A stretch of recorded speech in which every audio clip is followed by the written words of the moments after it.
Hello and welcome to this short video on neural networks and machine learning. It's a use case scenario for the AWSOM unit.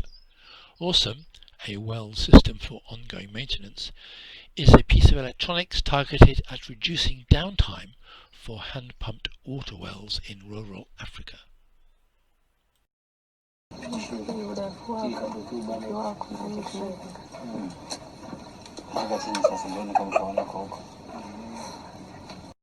The clip on the right is the installation of the very first AWSOM unit in Tanzania. Anyway, this video is intended to provoke discussion in the use of big data, neural networks and machine learning when applied to the ongoing maintenance of hand-pumped water wells in Africa, specifically Tanzania.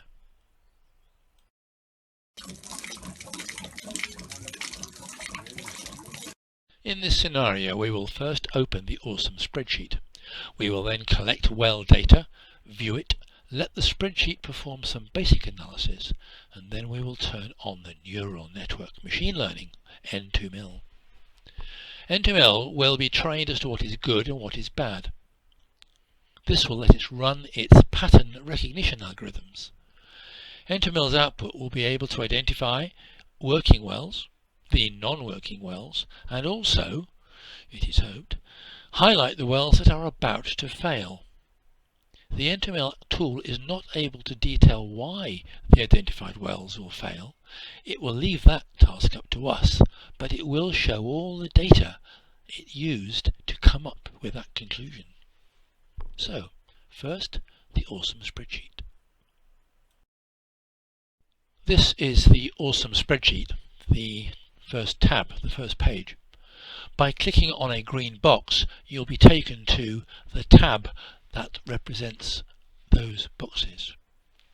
This whole menu is called the Flow menu. And you can get to this Flow menu by clicking in the top left-hand corner of any page on the spreadsheet on the button that says Flow menu. Right, now let's go to box number 1, the green box number 1, where we manually enter the pump count text if necessary. This will take us to a more traditional view of a spreadsheet. So this tab shows us all the pump counts for the wells and the dates.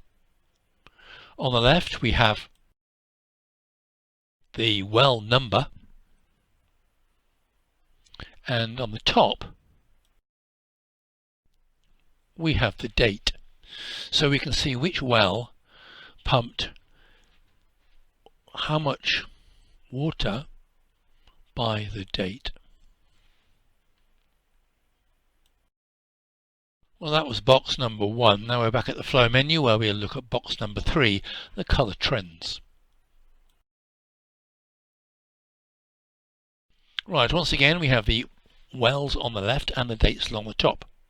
This is a basic traffic light approach. Green means everything is okay, red means everything's not okay and needs attention, and the amber is somewhere in between, and there are various shades. Now these figures represent the percentages.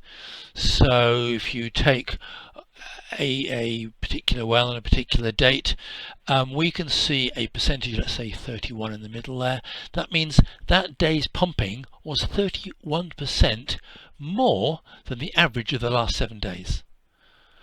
And there's another red box at the bottom, lower centre, there's 2086% greater than the average of the last 7 days. So it gives you an idea, a numerical idea of what's going on with the wells.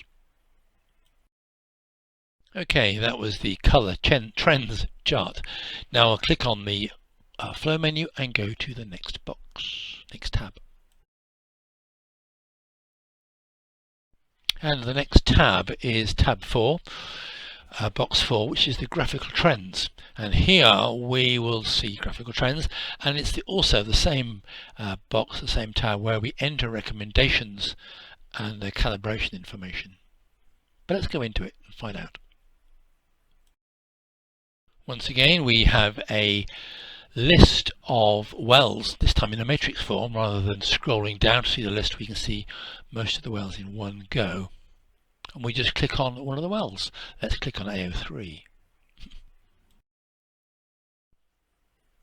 So this is a particularly exciting chart. Why? Because this was the very first block of data we received back from Tanzania. This particular well, AO3, on the 23rd of August, and you can see the previous 3 or 4 weeks, 2 or 3 weeks, where the data was being received back in UK, and remarkably sort of steady, nothing exciting happening, but it was wonderful to receive the information. Right, let's go and look at another cell, another well.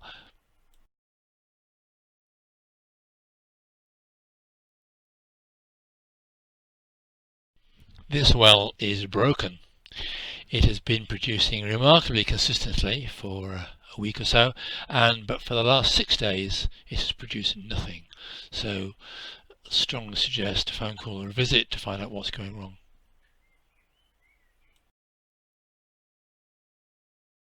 Now we're back at the flow menu, and we've seen the manually entered pump counts. If necessary, it's manually entered. It can be done automatically. We'll come on to that maybe.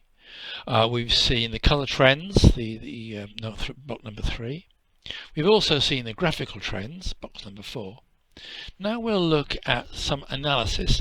The spreadsheet can do some basic analysis, which it's been doing all the time, but now we can do it more geographically. And let's move into that right now. So here we have the first 6 wells. We have 4 green, 1 amber, yellow, and 1 red. So this is what the spreadsheet thinks currently, purely from the data, purely from the pump count, the amount of water produced, the amount of activity around the pump. Anything abnormal, too high a count, too low a count, set by various parameters easily within the spreadsheet. So out of the 6, we've got 4 green, 1 red, and 1 yellow. I'd like you to remember that for this moment in time, please.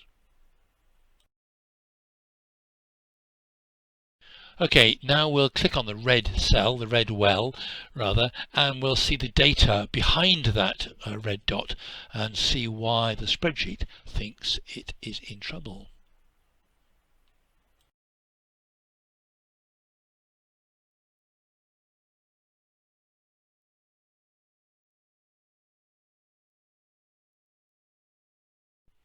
Now there's a lot to pick up on this, but just look at the central graph, the central radar chart, with the top center saying temperature, then we get battery, pump count, workday, power time, etc., rain, well 2 pump count, well 3 pump count.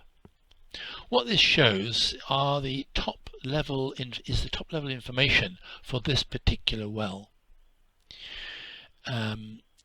Looking at the nickel battery, we can see that the red bar, the estimated profile, matches the well's actual profile, the blue bar.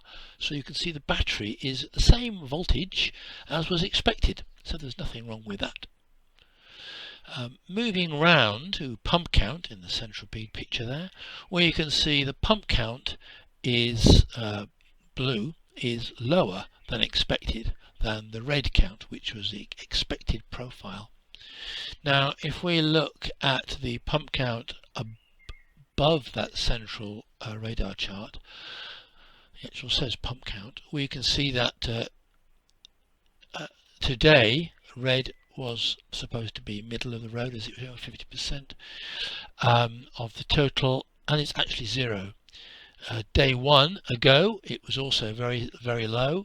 Day 2 was low, and day 3 was getting low, but day 4 was better. So you can see that from 4 days ago the actual pump count, the water being used, was higher than expected, but then day 3 something went lower, and then day 2 lower still, and today 0. So it's pretty obvious that the reason this spreadsheet thought that this particular well is in trouble is because we have a pump count, volume of water reduction, and it has been going on for some time. Let's go around the block, starting at temperature top left. We can see what was expected and what was actual. The blue was actual, a little bit hotter, but otherwise okay.